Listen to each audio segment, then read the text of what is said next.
साइकोस्फेयर के YouTube channel पर आप सबका स्वागत है। हम पढ़े थे किशोरावस्था और किशोरावस्था के हमने पढ़े थे उपनाम। उपनाम में जैसे हमने पढ़े थे, इसको क्या बोला जाता है? टीन एज, ये हमने पढ़ा था। इसको क्या बोला जाता है? बसंत काल बोला जाता है। इसको बोला जाता है परिपक्व काल, क्योंकि बालक इस उम्र में क्या हो जाता है? मैच्योर हो जाता है। किशोरावस्था काल कहता है 12 से लेकर 19 वर्ष। और इसका क्या नाम था? बसंत काल था, तो इसको बोला जाता था स्वर्ण काल।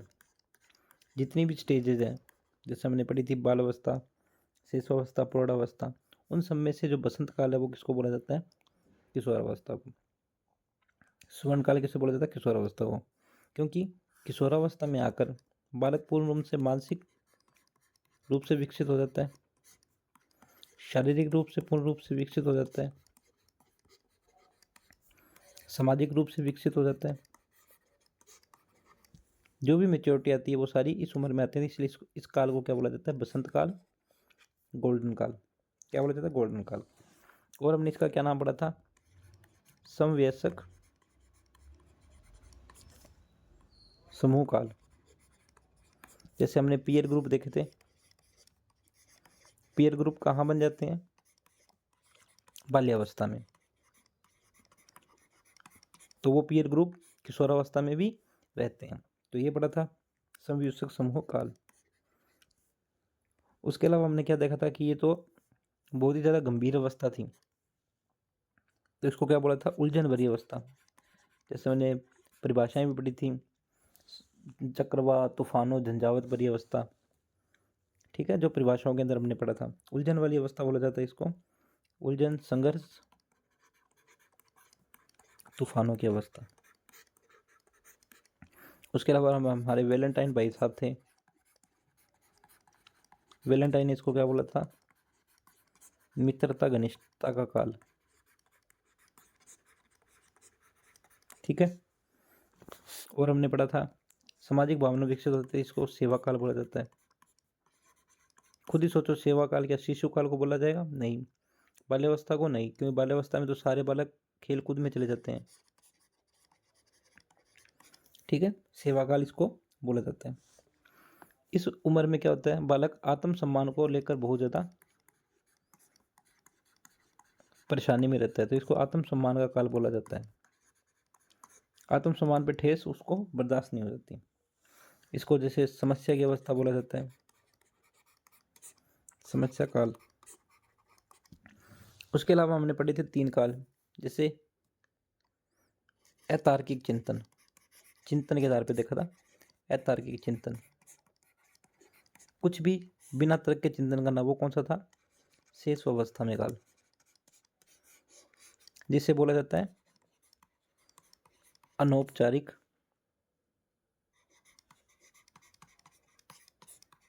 परिचालन की अवस्था।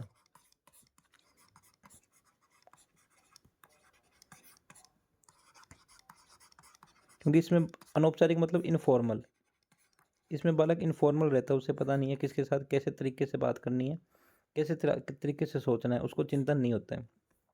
जैसे बाल्यावस्था में हमने पढ़ा था, कौन सा चिंतन होता है बाल्यावस्था में? मूर्त चिंतन। इसी तरह जो हमारी किशोर अवस्था है, उसमें कैसा चिंतन होता है? उसमें होता है अमूर्त चिंतन। हमने पढ़ लिया था मूर्त और अमूर्त चिंतन क्या होता है, इसलिए इसको बोला जाता है औपचारिक, यानी फॉर्मल। अब इसमें बालक फॉर्मेलिटी करना शुरू कर देता है, फॉर्मल तरीके से रहना शुरू कर देता है। फॉर्मल, फॉर्मल का मीनिंग क्या होता है? फॉर्मल, इनफॉर्मल, औपचारिक परिचालन का काल।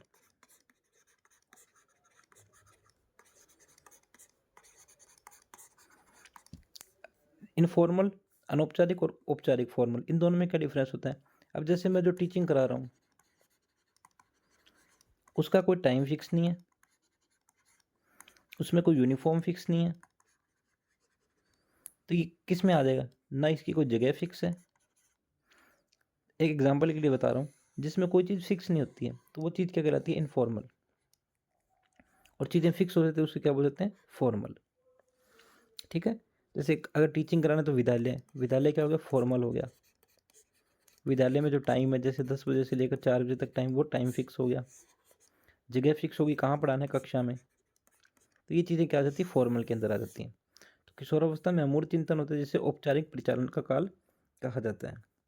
इसके अलावा किशोरावस्था में क्या होता है, देखो, अस्पष्ट व्यक्तित्व।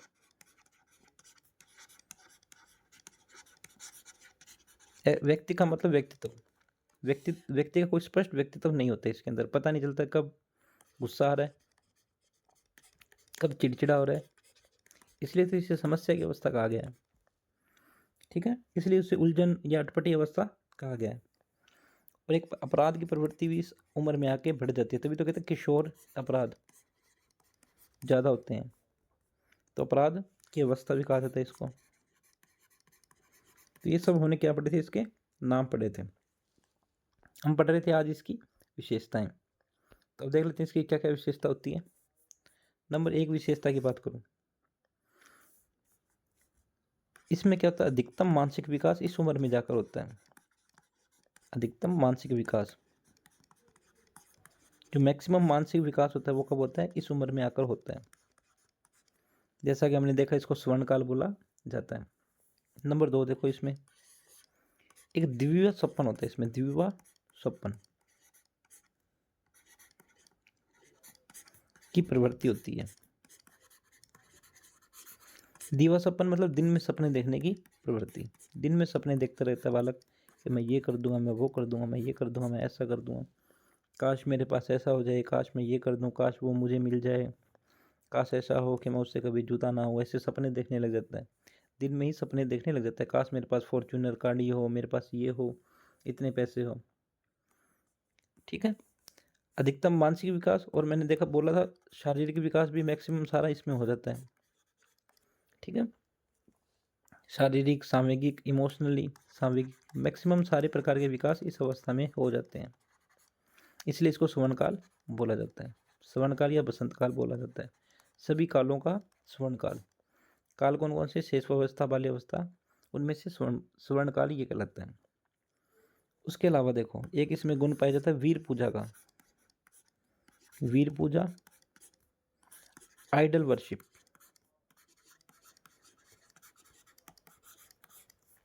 जिसे बोला जाता है, जैसे और बोल सकते हैं अपने इसको नायक पूजा। इंग्लिश में याद रखो, नायक पूजा। ये आइडल वर्शिप, यानी बालक क्या होता है, किसी को अपना आइडल बना लेता है। जैसे मैक्सिमम तो जो प्रवृत्ति होती है वो गलत कामों के लिए होती है, तो मतलब गलत चीज़ों को आइडल बना लेता है। और कुछ लोग ऐसे भी होते हैं, जैसे महात्मा गांधी को आइडल बना लिया इस उम्र में आके, महात्मा गांधी को पढ़ रहे हैं तो वो सोचते हैं मुझे तो महात्मा गांधी के विचारों पर चलना है। कोई जैसे मान लो किसी को सलमान खान पसंद आ गया, मान लो इस उम्र में ही आ गया होता है, सब कुछ सलमान खान पसंद आ गया, तो वो क्या करता है, उसकी तरह हेयर कट करा लेता है, उसकी तरह बॉडी बनाना शुरू करता है कि बॉडी चाहिए भाई, सलमान भाई जैसी बॉडी। कोई फिल्म आई सलमान खान की, थिएटर में जा रहे हैं देखने के लिए, उसको अपना क्या बना लिया, आइडल बना लिया। तो ये आइडल कब होता है, किशोर अवस्था में जाकर होता है। उसके अलावा देखो, मैक्सिमम इसमें परिवर्तन होते हैं, हमने पढ़ा था। जैसे बिगे और होट ने क्या कहा था, बिग एंड होट ने हमने परिभाषा में पढ़ा कि अगर किशोरावस्था को समझना है तो एक शब्द आता है परिवर्तन, उसको समझ लो। परिवर्तन वर्ड है किशोरावस्था के लिए सर्वश्रेष्ठ है, सर्वश्रेष्ठ है। तो इसमें परिवर्तन बहुत होते रहते हैं। जैसे बात बात पे रुचियों में परिवर्तन हो जाता है, रुचियों में परिवर्तन।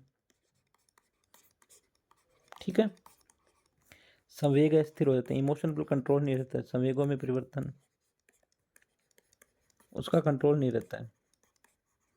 ठीक है, इसके अलावा अपने बात करते हैं, हमने पढ़ा था अगर हम बात करें काम भावना की, काम भावना, इसमें काम भावना मैक्सिमम होती है, मैक्सिमम होती है। किसके प्रति होती है, जैसे एक लड़का है, ठीक है, उसका दूसरी लड़की के प्रति काम भावना ज़्यादा रहती है। जैसे मैंने काम भावना शेषावस्था में पढ़ी थी, काम भावना शेषावस्था में भी होती है, लेकिन लड़के का माँ की तरफ ओडिपस के कारण, हमारे फ्राइड भाई साहब ने बताया था, ओडिपस ग्रंथि के कारण। लड़की का पिता की तरफ। लड़की तो फायर ब्रिगेड होती है, तो इलेक्ट्रा ग्रंथि के कारण। फिर बाल्यावस्था में क्या होती है? काम भावना। बाल्यावस्था में काम भावना क्या होती है? शून्य होती है। फ्राइड भाई साहब ने कहा था कि बाल्यावस्था में काम भावनाएं स्थानांतरित होकर कहाँ चली जाती है? खेलकूद में चली जाती है। फिर किशोरावस्था में काम भावना क्या होती है? मैक्सिमम। क्या होती है? मैक्सिमम। लड़के का लड़की की तरफ काम भावना। इसके पीछे वो अपराध भी कर सकता है। और हमारे वैलेंटाइन भाई साहब ने तो बताया ही है, घनिष्ठ मित्रता रखना, वो वाली भावना आ जाती है। ठीक है। फिर हमने परिभाषा में देखा था काल्पनिक श्रोता।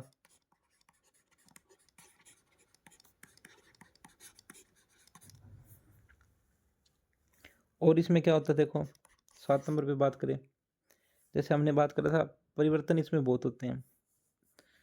जो जैसे समायोजन है, बालक समायोजन नहीं कर पाता, जल्दी से समायोजन नहीं कर पाता है। समायोजन का अभाव पाया जाता है कौन सी अवस्था में? किशोरावस्था में। क्योंकि जल्दी से जल्दी परिवर्तन होता है, कभी गुस्सा आ रहा है, कभी प्यार आ रहा है, कभी खुशी हो रही है, कभी दुख हो रहा है, ऐसे परिवर्तन होते हैं, तो समायोजन नहीं कर पाता है। इसके अलावा देखो और इसमें क्या क्या हो सकता है? आत्म सुरक्षा, हमने पढ़ लिया आत्म सुरक्षा। आत्म सुरक्षा की भावना हाई लेवल पे होती है।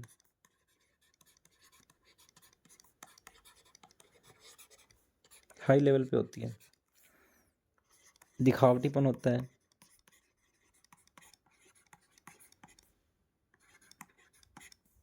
ठीक है। एक इसमें क्या होता है? व्यक्तिगत कथा। हमने दो पढ़े थे, एक तो काल्पनिक श्रोता, एक व्यक्तिगत कथा। खुद की कथाएं बना बना कर सुनाना। खुद की कथाएं बना बना कर सुनाना। और विषम लिंगी आकर्षण होता है, वो हमने पढ़ ही लिया इसके अंदर। ठीक है। ये जो समय होता है ये अवास्तविकता का समय होता है। वास्तविकता का समय होता है। 19 वर्ष के बाद में बालक को वास्तविकता समझ में आती है कि रियलिटी आखिर थी क्या। अभी तक तो मैं भावनाओं में बह रहा था। जो कौन सी अवस्था में आएगी? प्रौढ़ अवस्था में आएगी। ठीक है। हमने देखा था सभी प्रकार के विकास हो जाते हैं, इसलिए इसको क्या बोला जाता है? स्वर्णकाल। ठीक है। बुद्धि का अधिकतम विकास। देखा, अधिकतम विकास कब होगा? किशोर अवस्था में होगा। तो बुद्धि का अधिकतम विकास, ये क्वेश्चन पूछा भी गया है। बुद्धि का अधिकतम विकास किस उम्र में होता है? किशोर अवस्था में होता है। ठीक है। तो ये सारी इसकी क्या थी? विशेषताएं। अब देखो शिक्षा, किशोर अवस्था में शिक्षा कैसे होती है? मैक्सिमम तो किस में होती है? विद्यालय में। उसके अलावा देखो व्यक्तिगत भिन्नता की पहचान करता है बालक इसमें। व्यक्तिगत भिन्नता की पहचान, कि कोई बालक मेरे से अलग कैसे है, के माध्यम से सीखता है कि उसमें क्या कमी है, या फिर उसमें ऐसा क्या गुण है जो मेरे में नहीं है। तो ये सारी भावनाएं कौन सी अवस्था में थे? किशोरावस्था में। तो व्यक्तिगत व्यक्तिगत भिन्नता के माध्यम से सीखता है। किस उम्र में? किशोरावस्था में। इसके अलावा बालक निर्देशन से सीखता है। देखो बाल्यावस्था में निर्देशन काम नहीं आता है, ना शिशुअवस्था में काम आता है। डायरेक्शन की जरूरत कब पड़ती है? डायरेक्शन की जरूरत पड़ती है किशोरावस्था में।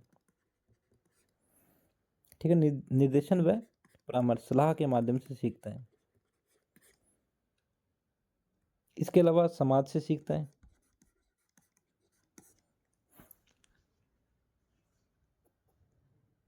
इसके अलावा देखो हमने देखा वीर पूजा,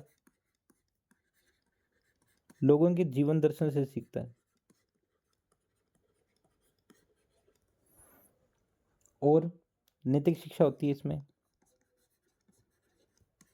नैतिक शिक्षा कब नहीं होती है? शेष अवस्था में नैतिक शिक्षा नहीं होती है। ठीक है। कौशल के माध्यम से सीखता है। तो ये सारी क्या है? शिक्षाएं हैं हमारी। इसके अलावा देखो हमने पढ़ लिया था वैसे तो हम पढ़ लेते हैं। इसमें एक सिद्धांत काम करता है, आकस्मिक विकास का सिद्धांत किसने दिया था? हमने पढ़ा था परिभाषाओं के अंदर, स्टैनली हॉल ने।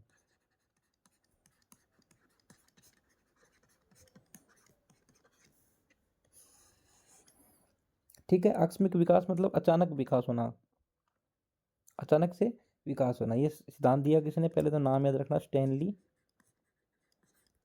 हॉल। कैसे याद रखा था हमने? कि अचानक से क्या हुआ था? अचानक से हम पढ़ रहे थे, हमारी जॉब लग गई, जॉब लगने वाली थी, अचानक से क्या हुआ? स्टे लग गया। तो किसी ने दिया था ये सिद्धांत? स्टैनली हॉल ने 1904 के अंदर। इनकी बुक थी एक, स्टैनली हॉल की, एडोलसेंस, जिस बुक में ये सिद्धांत दिया था। क्या बोलते हैं स्टैनली हॉल?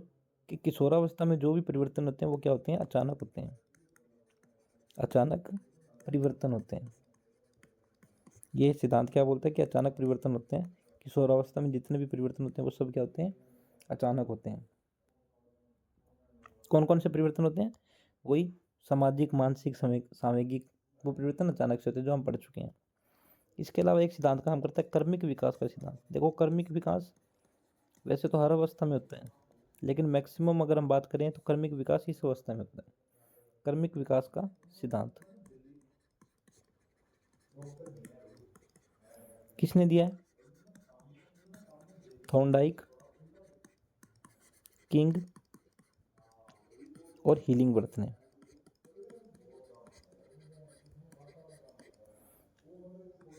ठीक है, देखो, TH द किंग, TH से क्या हो जाएगा? थॉर्नडाइक, हीलिंगबर्थ, और किंग मतलब हमारा किंग हो ही गया। तो कर्मिक विकास का सिद्धांत किसने दिया? द किंग ने।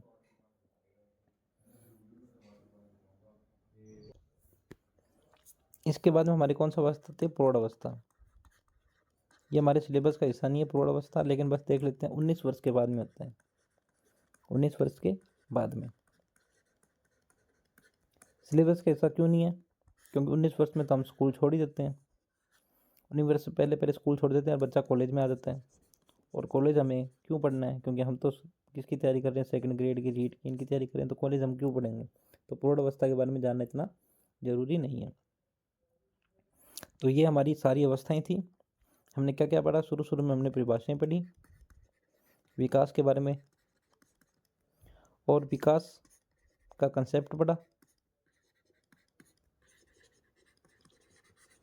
फिर विकास की विशेषताएं पढ़ी,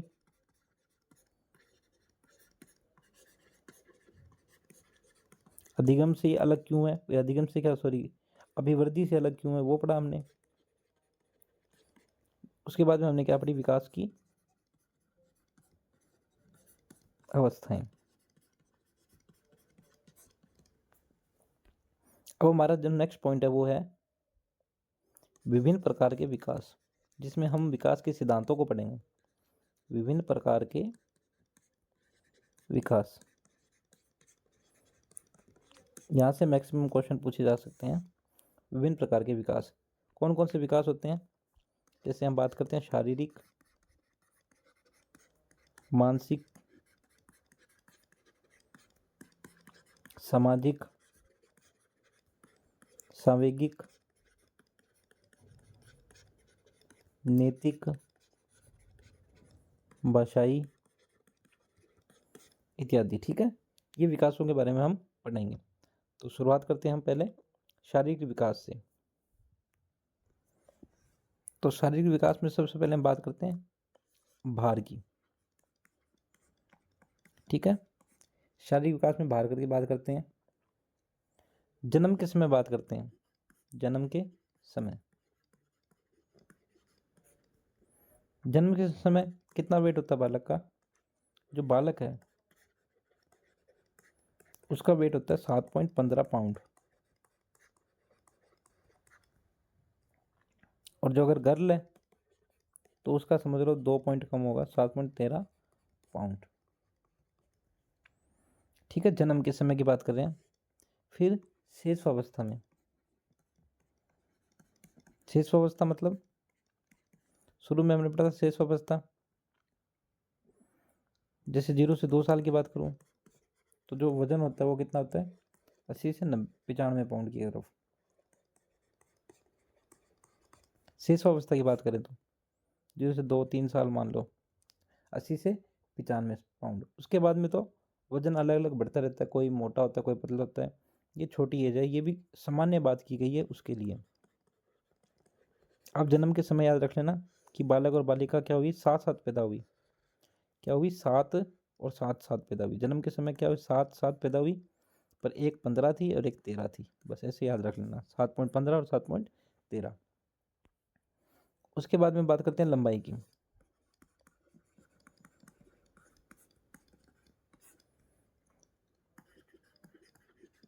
जन्म के समय बात करें, अगर बॉय है तो उसकी लंबाई कितनी होगी, 20.5 इंच। अगर गर्ल है तो कितनी होगी उसकी, 20.3 इंच। इसमें भी 2 का फर्क है। ठीक है। अगर वजन की बात करूं तो वजन तो क्या था हमारा, 7। और लंबाई की बात करूं तो कितनी थी, 20। 7.15, 7.13, 20.5, 20.3। तो इसमें क्या फर्क पड़ रहा है कि बालिका जो है उसकी लंबाई वजन क्या होता है, बालक से कम होता है। उसके बाद में बात करते हैं हम सिर, यानी मस्तिष्क की, माइंड की बात करते हैं, मस्तिष्क की।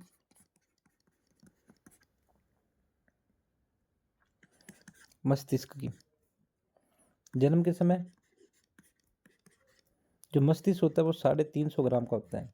कितने ग्राम का, 350 ग्राम का। उसके अलावा देखो, जो मस्तिष्क का जो विकास होता है ना वो 90% हो जाता है बाल्यावस्था में। ठीक है। और बुद्धि की बात करें तो बुद्धि का मैक्सिमम विकास कब होता है, किशोरावस्था में। ठीक है। उसके अलावा किशोरावस्था में, बाल्यावस्था में वजन कितना होता है, 90% विकास हो जाता है इसका। और किशोरावस्था के अंदर इसका वजन कितना हो जाता है, 1200 से 1400 ग्राम। जो हमने बायोलॉजी में बहुत बार पढ़ा है कि 1.2 kg इसका वजन होता है, यानी 1.5 किलो से थोड़ा सा कम, 1.5 किलो से थोड़ा सा कम। फिर बात करें हड्डियों की।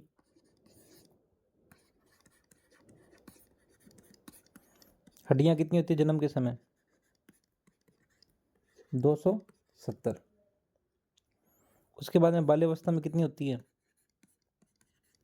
350 हो जाती है। फिर किशोरावस्था में हम सबको पता है कितनी होती है हड्डियां। अब हमारी हड्डियां कितनी है हमारे शरीर में, 206। ये फैक्ट है, याद ही रखने पड़ेंगे, सिंपल सी बात है। दांत की बात करते हैं, दांत कितने होते हैं। जो दांत है ना, पेट में ही होने शुरू हो जाते हैं। जब बालक पेट में होता है तभी निकलना शुरू हो जाते हैं, 5वें महीने में। ये हमने पढ़ा था, पहले भी पढ़ा था हमने, 5वें महीने में हो जाते हैं। ठीक है। 4-5 साल की उम्र में कितने दांत होते हैं, 20। ये भी हमने पढ़ा हुआ है। फिर लास्ट में हमारे पास कितने, जिसे दूध के दांत बोले जाते हैं, हमें ये भी पता है, दूध के दांत या अस्थायी दांत। फिर बाद में तो 32 हो जाते हैं, लेकिन 28 होते हैं लगभग। उसके अलावा बात करते हैं हम मांसपेशियों की।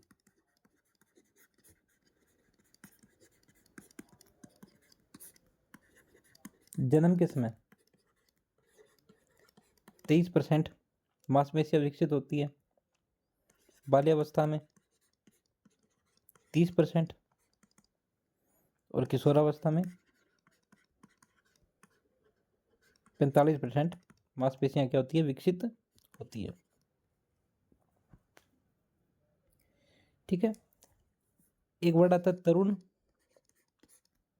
इसको तरुण्य भी बोला जाता है, तरुण्य विकास की लहर। तरुण मतलब क्या था, जवान होना, विकास की लहर। ये क्या है देखो, किशोरावस्था में, किशोरावस्था में एकदम से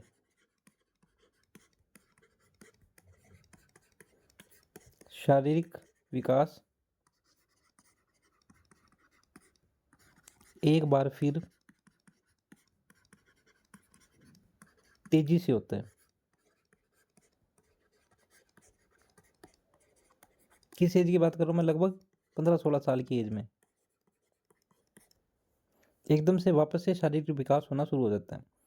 तभी तो देखो, शारीरिक किशोरावस्था में सभी प्रकार के विकास होते हैं, इसलिए इसे क्या बोला जाता है? तरुण, ये क्या अपना बसंत काल बोला जाता है। उसके अलावा देखो, इस अवस्था में विभिन्न प्रकार की शारीरिक क्रियाएं होती है। ये थोड़ा इंपॉर्टेंट है, शारीरिक क्रियाएं। ठीक है। रिफ्लेक्स एक्शन, रिफ्लेक्स एक्शन, जिन्हें रिफ्लेक्स एक्शन बोला जाता है। प्रतिवर्त क्रिया, प्रतिवर्त क्रियाएं कौन सी होती है? जैसे जैसे बात करते हैं, अगर कोई गर्म चीज़ लग गई तो हम क्या करते हैं? हाथ पीछे से हटा लेते हैं, हाथ जल्दी से हटा लेते हैं, तो वो रिफ्लेक्शन दे रहे हैं हम, वो प्रतिवर्त क्रिया कहलाती है, हटा लेते हैं। ठीक है, तो वो क्रिया क्या क्या कहलाती है? Reflex action. हम क्या कह रहे हैं? रिफ्लेक्शन दे रहे हैं उनको। तो इनमें 2-3 प्रकार की रिफ्लेक्शन होती है। नंबर 1 की बात करूं,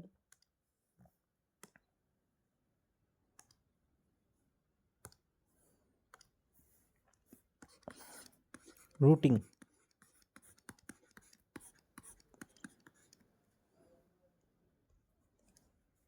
देखो, रूटिंग, रूटिंग का मतलब क्या होता है? अगर बालक के गाल पर हाथ लगाएंगे, बालक के गाल पर हाथ लगाएं,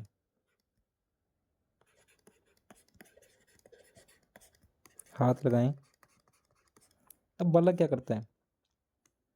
अपने सिर को घुमाता है, सिर को घुमाता है, एक रूट में लेके जाता है, सिर को घुमाता है। ठीक है, ये अपना मुंह खोलता है।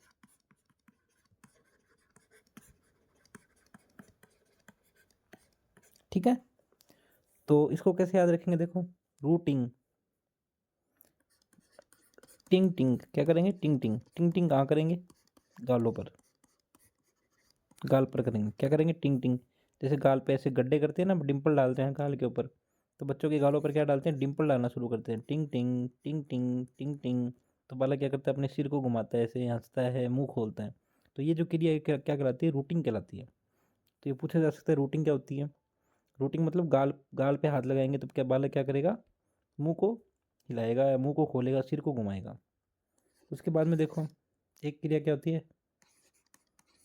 बेबिंस्की,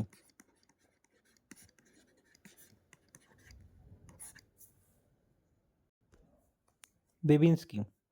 देखो, बेबी है, बेबी है ना, बेबी, बेबी सोना, उसका हमेशा क्या, उसके हमेशा क्या करनी चाहिए? क्या करते हैं लोग? तलवे चाटते हैं, बेबी के तलवे चाटते हैं। ये तो ट्रिक हो गई हमारी, बेबी के क्या करते हैं? तलवे चाटते हैं, याद रखने के लिए। तो इसमें क्या देखो, बेबींस की क्या होता है? जब बालक का जो तलवा होता है ना, तलवे को दबाते हैं, तो बालक क्या करता है? जो पैर की उंगलियां होती है, पैर की उंगलियां होती हैं, उसको ऊपर उठाता है, ऊपर मोड़ता है और नीचे मोड़ता है। तो ये प्रक्रिया क्या कहलाती है? बेबिंस्की। उसके अलावा देखो, मोरो, देखो मोरो, मोरो देखो, राजस्थान में किसको बोलते हैं? छेद को। क्या मोरो हो रही है? तो इसको याद रखने का क्या तरीका कि मोरो हो रही है, मोरो, मोरो होने का मतलब क्या? छेद से कोई आवाज़ सुन रहा है बालक, मोरो से कोई आवाज़ सुन रहा है। मोरो क्या कहलाता है? जब शोर होता है ना, तो बालक जैसे अपनी, जो ऐसे समझ लो पीठ है, उसको उठाता है, जैसे कुछ सुनना चाहता हो, पीठ को उठाता है जैसे कुछ सुनना चाहता हूँ। फिर अपने हाथ उठा, भुजाओं को उठाता है, हाथ को उठाता है। ठीक है, भुजाओं को उठाता है, भुजाओं को। देखो, इसके लिए एक लाइन भी आएगी, भुजाओं को ऐसे मोड़ता है एक साथ, जैसे सारी कायनात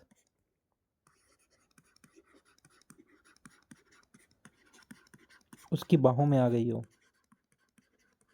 बाहों में आ गई हो। ऐसा कब करेगा? जब किसी की आवाज़ सुनेगा। आवाज़ कहाँ से सुननी है? मोरों से। ठीक है, तो ये सारी प्रक्रियाएं किस में होती है? शारीरिक विकास के अंतर्गत आती है। अब देखो, शारीरिक विकास है, शारीरिक विकास को प्रभावित करने वाले कारक।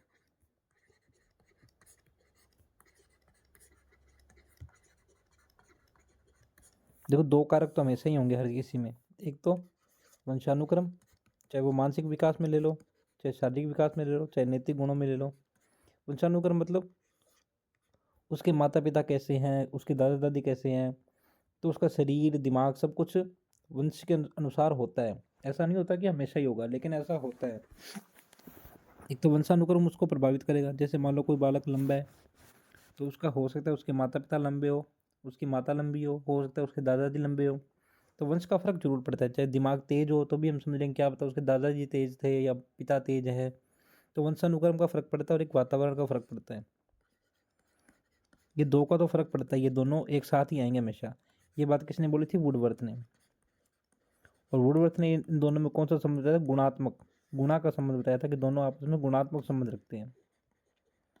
अगर एक नहीं तो दूसरा नहीं। ठीक है, तो ये दोनों तो हमेशा ही हर विकास के अंदर आएंगे, चाहे वो शारीरिक विकास है चाहे वो मानसिक विकास है। इसके अलावा देखो, शारीरिक विकास में और क्या सकता है? भोजन। अगर अच्छा खाना मिलेगा तो शरीर अच्छा बनेगा। नींद होगी, नींद, अच्छी नींद होगी तो अच्छा विकास होगा शरीर का। ठीक है, खेल व्यायाम, बालक अगर बाल्यावस्था में खेलेगा नहीं, व्यायाम नहीं करेगा, तो उसका भी फर्क पड़ेगा। ठीक है, ये सभी अवस्थाओं की बात कर रहा हूँ मैं, ऐसे नहीं कह रहा सिर्फ शेषावस्था की बात कर रहा हूँ। अब जो विकास बढ़ेंगे, जितने भी विकास, उसमें सभी प्रकार के विकास देखेंगे कि शारीरिक विकास जन्म में कब होता है, शेषावस्था में कैसे होता है, बाल्यावस्था में कैसे होता है। तो सभी प्रकार के अवस्थाओं के अंदर वो विकास की बात की जाएगी। खेल और व्यायाम डिपेंड करता है बालक के शारीरिक विकास के अंदर। ठीक है, उसके अलावा उसका परिवार हो गया, परिवार में क्या है, आसपास का समाज हो गया, उसकी अंतःस्रावी ग्रंथियाँ होगी, अंतःस्रावी ग्रंथियाँ होगी। ठीक है, चिकित्सा, अगर चिकित्सा में कमी है तो उसका शारीरिक विकास कम होगा। तो ये समझाने की जरूरत है नहीं। जैसे शारीरिक दोष हो गया, बचपन से ही कोई दोष है या जवानी में आगे कोई दोष हो गया शारीरिक दोष, तो वो उसको प्रभावित करेंगे। तो ये छोटी छोटी चीज़ें हैं, ये हमें समझ में आ जाएगी वैसे ही। जैसे वहाँ की जलवायु होगी, जहाँ वो रह रहा है उसकी जलवायु भी उसके शरीर को प्रभावित करेगी। वहाँ का वातावरण, प्रदूषण, ये सब चीज़ें, माता पिता का स्वास्थ्य कैसा था, क्या माता का स्वास्थ्य खराब रहता था जब उसका जन्म हुआ था, तो ये सब चीज़ें इसके अंदर आएगी। आसपास का रहन सहन कैसा है, तो सारी चीज़ें किस में आ जाएगी? शारीरिक विकास को प्रभावित करेगी। इसके बाद में हम बात करते हैं 2 नंबर पे,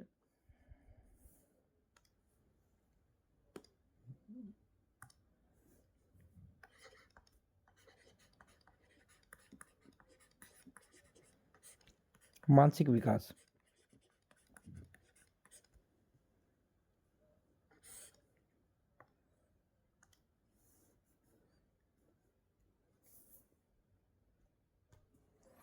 मैक्सिमम मानसिक विकास कब होता है?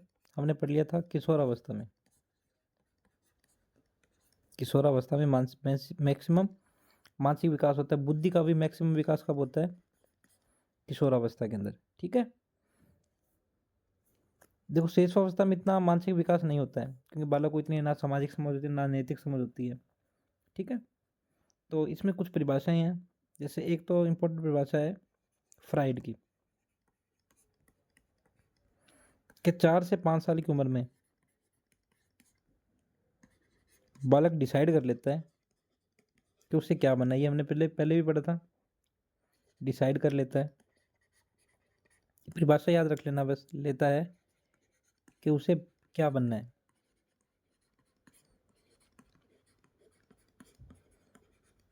ठीक है, उसको पता लग जाता है।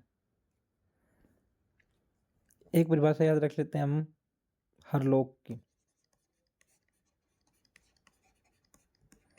हरलोक ने क्या बोला था कि दो बालक, यानी हर लोग एक जैसे नहीं होते हैं। दो बालक एक समान मानसिक योग्यता नहीं रखते हैं, एक समान मानसिक योग्यता नहीं रखते हैं। हर लोग अलग अलग होता है, ये बात हर लोग ने कही है। एक समान मानसिक विकास नहीं कर पाते हैं, सबका दिमाग अलग अलग होता है, सबका मानसिक विकास अलग अलग होता है। ये बात किसने बोली है? हर लोग ने। एक जॉन लॉक, इसकी परिभाषा इंपॉर्टेंट है। जॉन लॉक, इसने क्या बोला? देखो, जॉन जॉन लॉक ने कि जो नवजात शिशु होता है वो कोरे कागज के समान होता है, कोरे कागज के समान होता है। जैसे कोरे कागज पर कुछ भी लिख दो तो वही कागज की पहचान बन जाती है, वैसे ही नवजात शिशु होता है, उसको जैसा बनाओगे वो वैसा ही बनता है, कोरे कागज के समान होता है। उस पर जो लिखोगे वो वही बनेगा बस। ये जॉन लॉक ने बोली है परिभाषा। उसके अलावा देखो, एक फैक्ट है, जैसे 2 वर्ष, 3 वर्ष, 4 वर्ष, ऐसे भी क्वेश्चन आ जाते हैं कभी कभी पेपर में। 2 वर्ष, 2 वर्ष की उम्र में मानसिक विकास कैसे होता है? 2 वर्ष की उम्र में बालक उद्देश्यपूर्ण क्रिया करना शुरू कर देता है, उसको थोड़ा थोड़ा उद्देश्य लग जाता है कि ये क्रिया क्यों कर रहे हैं। उद्देश्यपूर्ण क्रिया करता है 2 वर्ष की उम्र में।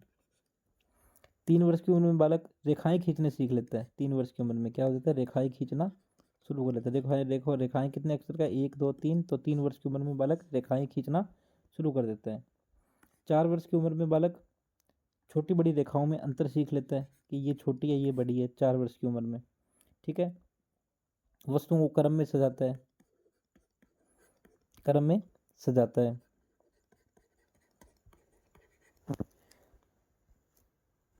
अब आते हैं हम बाल्यावस्था पे। 4 5 वर्ष की उम्र की बात कर ली, अब बाल्यावस्था की बात कर लेते हैं। बाल्यावस्था में कैसा कैसा मानसिक विकास होता है? बाल्यावस्था में 2 चीज़ों में अंतर डिफरेंस कर लेता है बालक। ये समझाने की जरूरत नहीं है, हमें पता है कि बालक बाल्यावस्था में अंतर करना शुरू कर देता है। ठीक है। कुछ कुछ चीज़ें याद रखना शुरू कर देता है, समानता असमानता बता सकता है, मूर्त चिंतन कर लेता है, ये भी हमने पढ़ लिया था। मूर्त चिंतन करना शुरू कर देता है, तर्क लगाना शुरू कर देता है। यहाँ पे तो कोई तर्क नहीं था, यहाँ पे बालक तर्क लगाना शुरू कर देगा। बाकी हम जैसे सिद्धांत पढ़ेंगे उसमें सारा कुछ आ जाएगा हमारे पास। अब इसको प्रभावित करने वाले कार्य कौन कौन से हो जाएंगे? प्रभावित करने वाले कारक, देखो सबसे पहले तो वही आ जाएगा, वंशानुक्रम और वातावरण। उसके अलावा देखो, माता पिता की शिक्षा, विद्यालय कैसा है, विद्यालय की परिस्थितियाँ कैसी होगी, ये सब याद रखने की चीज़ें नहीं है, ये समझने की चीज़ें हैं कि प्रभावित क्या क्या करेगा। ठीक है भाई, मानसिक विकास किस किस चीज़ से प्रभावित होगा? उसका स्वास्थ्य कैसा है, ठीक है, उसके शिक्षक कैसे हैं, उसका विद्यालय कैसा है, वातावरण, समाज की स्थिति कैसी है, समाज में या पारिवारिक स्थिति कैसी है, आर्थिक है या नहीं है। अगर गरीब है तो उसका विकास थोड़ा कम होगा। जरूरी नहीं है सही हो, लेकिन होता है ऐसे, क्योंकि उसके पास सुविधाएं नहीं होती थी गरीब लोगों के पास। तो ये सभी चीज़ें किस में आ जाएगी? मानसिक विकास को प्रभावित करने वाले कारक में। देखो, शारीरिक विकास पढ़ा, उसमें कोई सिद्धांत नहीं आया था हमारे पास, इसमें सिद्धांत आएगा। सबसे इंपॉर्टेंट सिद्धांत आएगा जीन प्याजे का। तो यहीं से शुरुआत करते हैं, मेन टॉपिक यहीं से शुरू हो रहा है, जीन प्याजे से।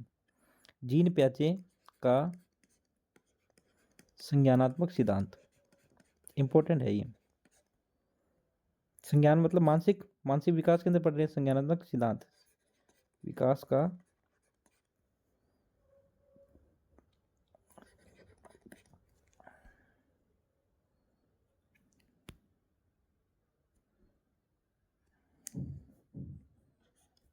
सिद्धांत किस में आ रही है? हमारा मानसिक विकास के अंतर्गत आ रहा है। शारीरिक विकास पढ़ लिया, उसके बाद में मानसिक विकास पढ़ रहे हैं, जिसमें हमारे पास एक सिद्धांत आया है, जीन प्याजे का संज्ञानात्मक विकास का सिद्धांत। जो जीन प्याजे भाई साहब हमारे, इन्होंने क्या किया है, अपने सिद्धांत को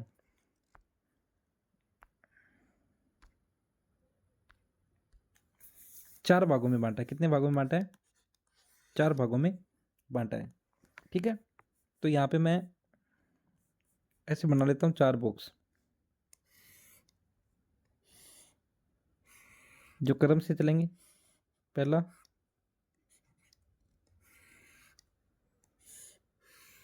दूसरा,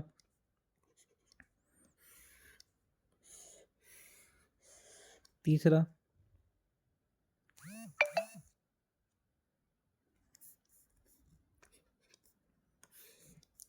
चौथा। जीन पियाजे ने इसको 4 अवस्था में बांटा है। ऐसे नहीं बांटा जैसे शेषावस्था, बाल्यावस्था, किशोरावस्था और वो अवस्था प्रौढ़ अवस्था, ऐसे नहीं बांटा। इसने संज्ञान के आधार पे, दिमाग के हिसाब से बांटा है। मानसिक विकास, मानसिक आधार पे बांटा है इसने। किस आधार पे? मानसिक आधार में। अवस्थाएं तो हम पढ़ चुके हैं, पर मानसिक आधार पे बांटा है, क्योंकि हम मानसिक विकास पढ़ रहे हैं, विभिन्न प्रकार के विकास पढ़ रहे हैं। तो इसने 4 भागों में बांटा है, जिसमें इसने पहले का नाम दिया है संवेदी पेशीय।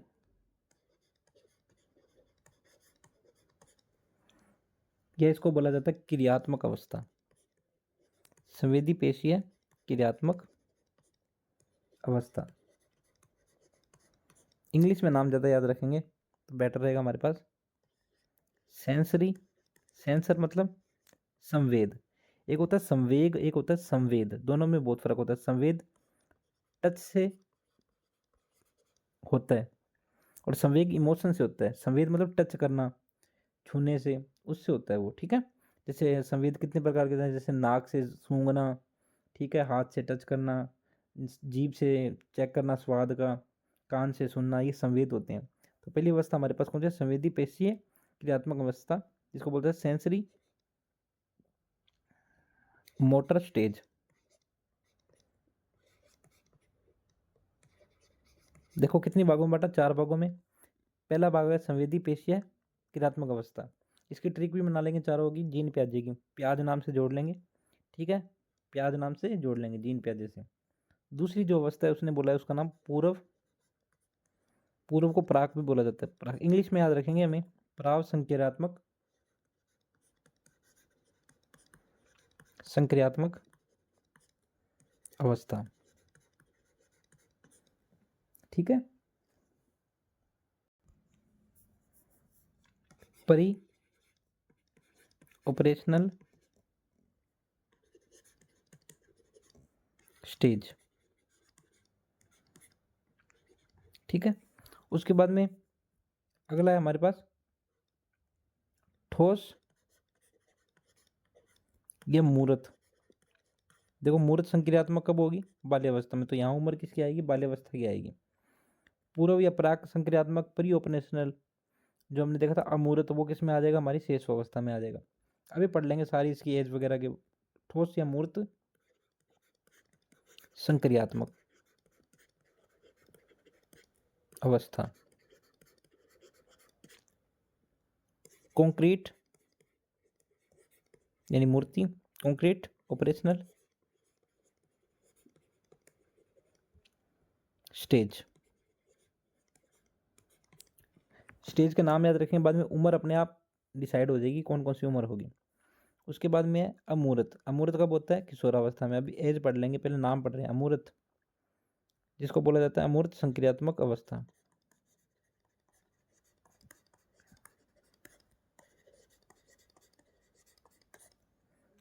औपचारिक भी बोल सकते हैं इसको, अमूर्त या औपचारिक, हमने देखा था पहले भी पढ़ा था। ये क्या होता है? अनौपचारिक, ये मूर्त, ये अमूर्त, ये औपचारिक। जैसे ये इनफॉर्मल था, ये क्या हो जाएगा? Formal. Formal operational stage, stage. अब उम्र आप खुद देख लो। अमूर्त चिंतन कब होता था या औपचारिक चिंतन कब होता था? हमारा किशोरावस्था में। तो उम्र कितनी आ जाएगी? इसकी उम्र आ जाती है 11 से 16 वर्ष। और ये उम्र होती है बाल्यावस्था में, तो 7 से 11 वर्ष बोलेंगे इसको। ये हमारी शेषावस्था में होती थी, इसका उम्र आता है 2 से 7।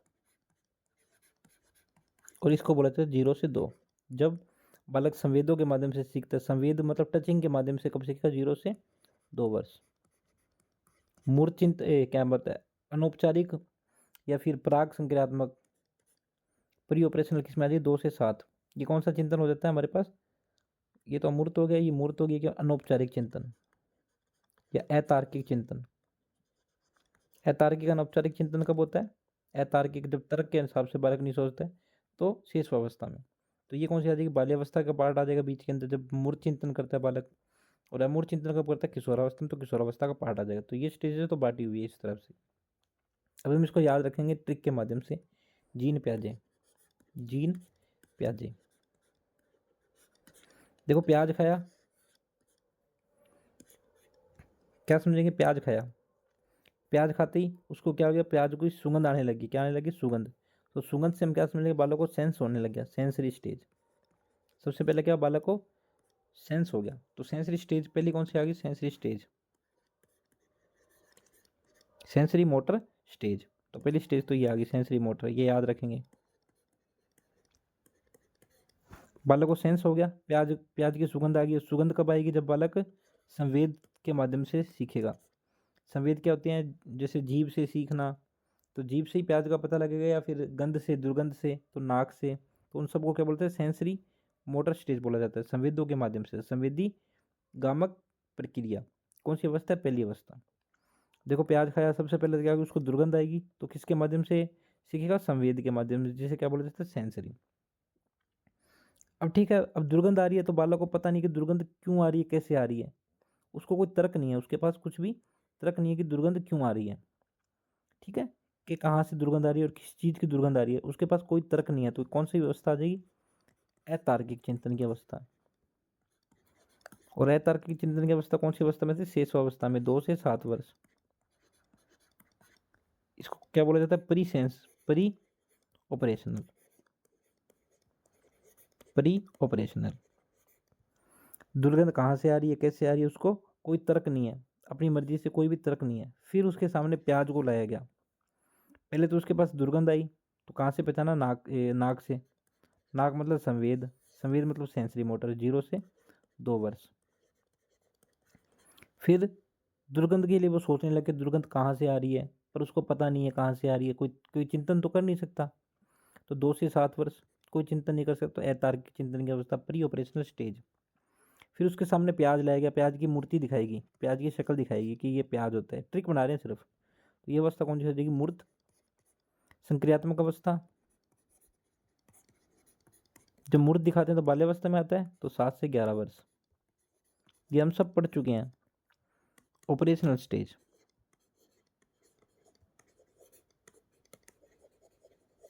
ऑपरेशनल स्टेज, जिसे क्या बोला जाता है, कॉन्क्रीट ऑपरेशनल, मूर्त कॉन्क्रीट ऑपरेशनल स्टेज। फिर अब उसके सामने प्याज हटा लिया गया, तो भी अगर अगली बार उसके पास कभी भी सुगंध आएगी, तो बिना वो मूर्ति दिखाए, यानी अमूर्त, यानी अब की बार बिना मूर्त दिखाए तार्किक चिंतन कर लेगा वो, तार्किक चिंतन कर लेगा। कब कर लेता है तार्किक चिंतन बालक, किशोरावस्था में, यानी 11 से 16 वर्ष या 15 वर्ष। ये कौन सी हो जाएगी, प्री प्री ऑपरेशनल, ऑपरेशनल और पोस्ट ऑपरेशनल, पोस्ट ऑपरेशनल, जिसे क्या बोला जाता है, फॉर्मल, फॉर्मल ऑपरेशनल स्टेज। ठीक है, 11 से 16 वर्ष। तो ये तो हमारी अभी क्या थी, स्टेजेस थी। हमने स्टेजेस को याद रखा।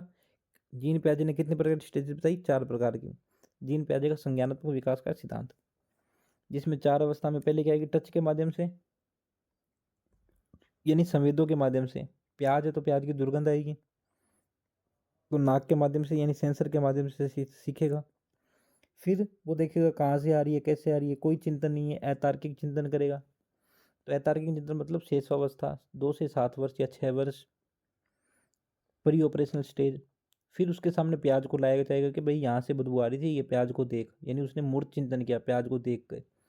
मूर्त चिंतन मतलब किसी चीज़ को देख के चिंतन करना। तो मतलब मूर्त चिंतन कब होता है, बाल्यावस्था में, यानी ऑपरेशनल स्टेज, यानी कॉन्क्रीट ऑपरेशनल स्टेज, मूर्त को देख के, कॉन्क्रीट मतलब मूर्त। फिर अगली बार उसको समझ में आ गई, अगली बार कभी भी दुर्गंध आएगी तो वो बिना मूर्ति को देखे, यानी बिना प्याज को देखे, जिन प्याजे से प्याज लिए, तो अमूर्त चिंतन करेगा वो, तार्किक चिंतन करेगा, जिससे क्या बोला जाएगा, पोस्ट ऑपरेशनल या फिर फॉर्मल ऑपरेशनल स्टेज। ठीक है, तो हमारी स्टेजेस थी जिन्हें हमें याद रखना पड़ेगा, कौन कौन सी उम्र में कौन कौन सी स्टेजेस होती है। तो कल हम नेक्स्ट क्लास में इनको पढ़ेंगे कि पहली स्टेजेस में क्या क्या होता है। हालांकि हम पढ़ चुके हैं तो वापस रिपीट करेंगे उन चीज़ों को, थोड़ा बहुत एक्स्ट्रा भी होगा। तो ये स्टेजेस हम नेक्स्ट क्लास में करेंगे।